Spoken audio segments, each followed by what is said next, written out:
In March I was earning £2,000 a month. I was made redundant. By October I had nothing left, so then it became £71 a week.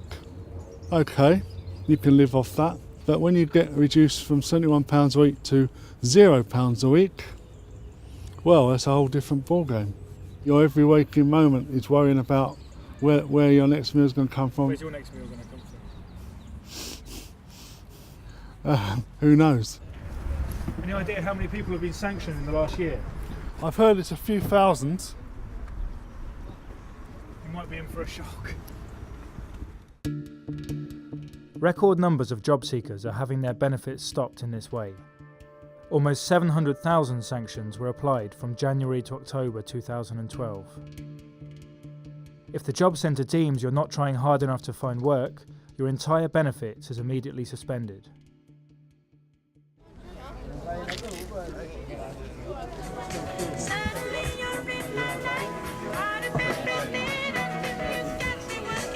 It's heaving now compared to what it was.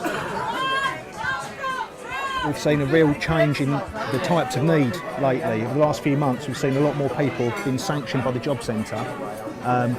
They don't seem like they should be on job seekers allowance anyway, a lot of them. Some of them have got obvious problems, mental health issues and things like that. I got sanctioned, yeah, for at least 7 weeks, 8 weeks it was. The Jobcentre expect us to live on sweet nothing because we've got no food, no electric. So what were we supposed to do? Every time I get one of these letters that I'm doing something wrong, it's kind of getting me worried now. I said, where's the next move? Because look, I'm coming down here. If it weren't for the food, I don't know what I'd be doing. I've been sanctioned. I couldn't get no money from anywhere. I had to beg on the streets, and that's a 12-year serviceman. We want to know why people are being sanctioned, because at the moment vulnerable people are getting caught in the crossfire. The Guardian has spoken to several Jobcentre staff who describe a culture of targets and pressure to sanction claimants. It's all about stopping people's money. I've been put on a performance improvement plan because I don't sanction enough people. I got told, for example, I need to get X amount of sanctions by March, about 2 a week. We're facing ever greater pressure to send them off for sanctions. We're seeing the most vulnerable people being sanctioned. People with language difficulties, people who can't read and write, people with learning difficulties. We've been here before. 2 years ago, a Jobcentre whistleblower revealed to The Guardian that pressure and individual targets were put on staff to sanction claimants. It's just perverse. Suddenly, in your job, you're not looking to help somebody into sustainable employment, which is what you're employed to do. You're suddenly looking for ways to trick your customers into not looking for work. You know, you may well have read this article at the weekend. They are now told in their Jobcentre to sanction 3 people per week, so their benefits are then suspended. So if they don't turn up for a job interview or whatever, their benefits are suspended. And the mantra, he says in his office, is saving the public purse is the catchphrase here. Well, I've never heard such claptrap in my life. No one's given edicts out to sanction 3 people. I mean, the fact is that people are sanctioned when they refuse to take work. The Department for Work and Pensions later admitted that such targets had been imposed and said these were removed immediately. But here's an example of a performance improvement plan issued to a staff member over a year later. It features a detailed calculation of what is now called a minimum expected level.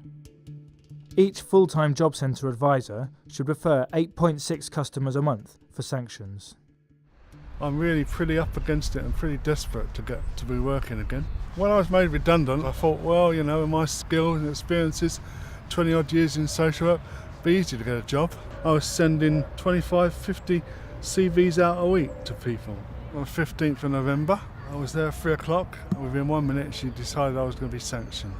Allegedly, I was not looking for work in a diligent enough manner.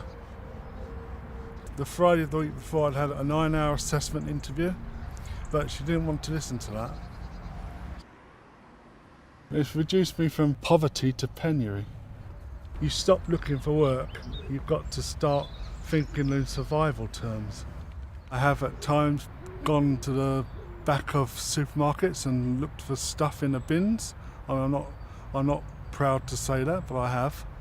I've also begged a couple of times.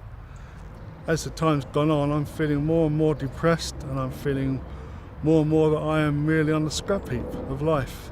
A year ago I was working with people who had no money, and I had all the answers.